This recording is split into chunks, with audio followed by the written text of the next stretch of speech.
Welcome to the Arkansas Food Farms and Forests podcast, the podcast bringing you the latest on food, fiber, and forestry research from the Arkansas Agricultural Experiment Station, the research arm of the University of Arkansas System Division of Agriculture. Welcome to Food Farms and Forests. I'm your host, Nick Kordsmeyer, and today we're sharing the audio version of our newsletter, the July 2025 Arkansas Ag Research Report. In this edition, the Arkansas Agricultural Experiment Station has a new administrator focused on supporting and expanding external funding opportunities. The first new Muscadine varieties from the Arkansas Fruit Breeding Program are Cold Hardy and Mighty Fine. Probiotics show promise of keeping chicks healthier in hatcheries. Turfgrass research clears up the confusion for golf course groundskeepers. Meat and muscle biology scientists show how to store your beef in the freezer. Nanotechnology advancements could mean better health for humans and animals. First, the big news. 2 new varieties of Muscadines set for fall release expand growing season. 2 new varieties of Muscadine not only promise a longer growing season, but also recall 2 Arkansas icons, Altus, named after the state's wine capital, and Mighty Fine, a name that describes its flavor and a favorite phrase of retired fruit breeder John Clark. Altus and Mighty Fine are being released this fall by the Arkansas Agricultural Experiment Station. Margaret Worthington, director of the fruit breeding program for the experiment station, noted that although Muscadines are known for being susceptible to damage when exposed to cold temperatures, both new varieties stand out for their ability to withstand colder weather compared to other Muscadine varieties. "We are all excited about our first 2 Muscadine releases," said Parker Cole, Associate Director of Technology Commercialization for the University of Arkansas System Division of Agriculture. Mighty Fine and Altus are great varieties and are a testament to the hard work and dedication of our fruit breeding program team to deliver new varieties for producers. To learn more about this story or any of the stories in the Arkansas Ag Research Report, please check out the links in our show notes or visit our website at aaes.uada.edu/news. Top notch. Cariot holds Clyde H. Seitz Endowed Professorship in International Crop Physiology. Rupesh Cariot unravels the secrets of plant-insect interactions as an associate professor of crop entomology with the Arkansas Agricultural Experiment Station, and now does this work with support from the Clyde H. Seitz Endowed Professorship in International Crop Physiology.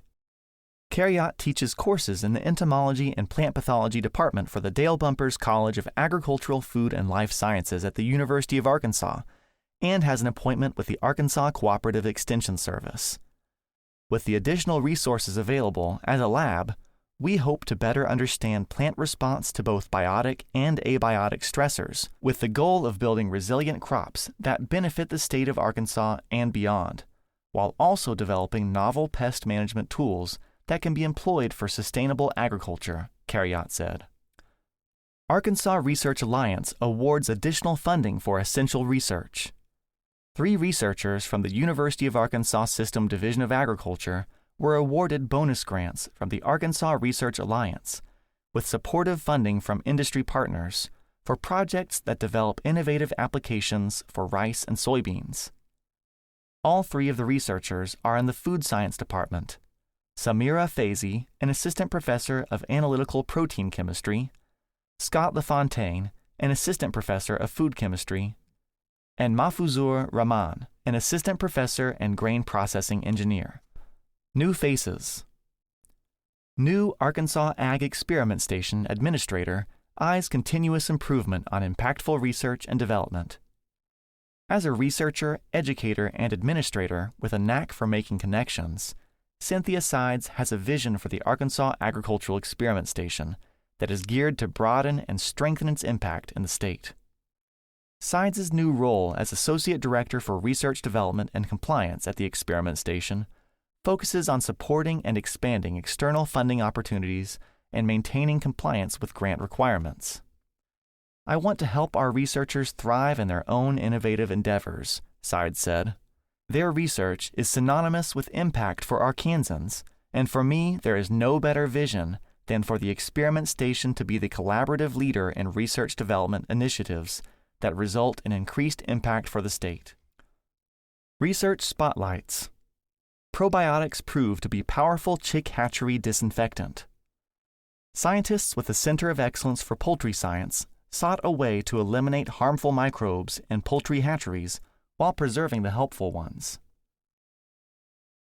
Danielle Graham, Assistant Professor of Poultry Science with Bumpers College and the Division of Agriculture's Arkansas Agricultural Experiment Station, led a study showing that some strains of probiotics reduced harmful bacteria just as well as formaldehyde, an industry-standard treatment that also destroys beneficial microorganisms.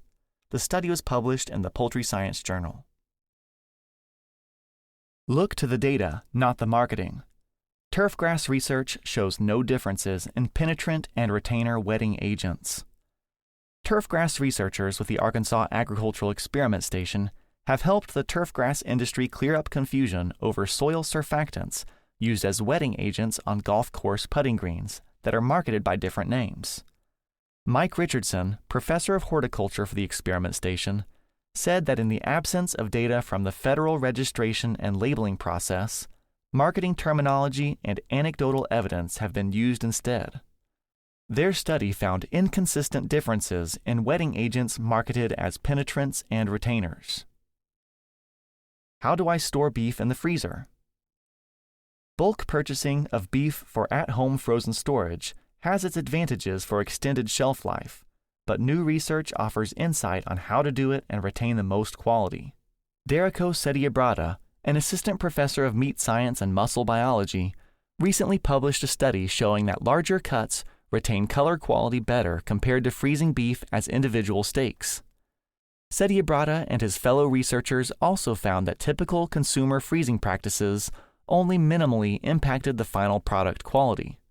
The study was published in Meat and Muscle Biology, the official journal of the American Meat Science Association. Refining nanotechnology to enhance absorption of meds, probiotics. Controlled release systems deliver medication and other bioactive compounds to the ideal spot inside a body and over a specific time. New research could improve these systems used for probiotics that boost gut health, drugs that target cancer cells, and other medications for human and animal health using nanotechnology. The findings were published in a recent issue of the journal Carbohydrate Polymers. Watch. Elvis Ellie, Increasing Productivity and Sustainability. Elvis Ellie, crop physiologist at the University of Arkansas System Division of Agriculture, uses data-driven models to predict how crops respond to extreme weather events. By combining field studies with crop modeling, Ellie helps farmers in Arkansas and beyond improve productivity and resilience in a changing environment. Listen. What's the best way to store beef in the freezer? A new study has the answer. In this episode of Food Farms and Forests, we spoke with Derico Setiabrata, Assistant Professor of Meat Science and Muscle Biology with the Animal Science Department, about a recent study looking at how to optimize long-term storage of beef in the freezer. After comparing 3 cuts of meat in whole sections and cut into steaks, with freeze-thawing cycles in industrial blast freezers and 2 types of freezers found in most homes, Setiabrata found that the size and cut of beef matters. Hot off the press. Arkansas Corn and Grain Sorghum Research Studies 2024. The latest edition of the Corn and Grain Sorghum Research Studies publication includes research updates on weed, disease, nematode, and insect management studies, irrigation and agronomics, soil fertility, and more. Download the report to learn about the development of a drone imagery-based stand counting app, find out about a potential option for feral hog control, and check out last year's research verification program results. To dig deeper into any of these stories, please check out the links in our show notes or visit our news website at aaes.uada.edu/news. Thanks for listening to Food Farms and Forests. Until next time, I'm your host, Nick Kordsmeyer. The Arkansas Food Farms and Forests podcast is produced by the Arkansas Agricultural Experiment Station, the research arm of the University of Arkansas System Division of Agriculture. Visit aaes.uada.edu for more information.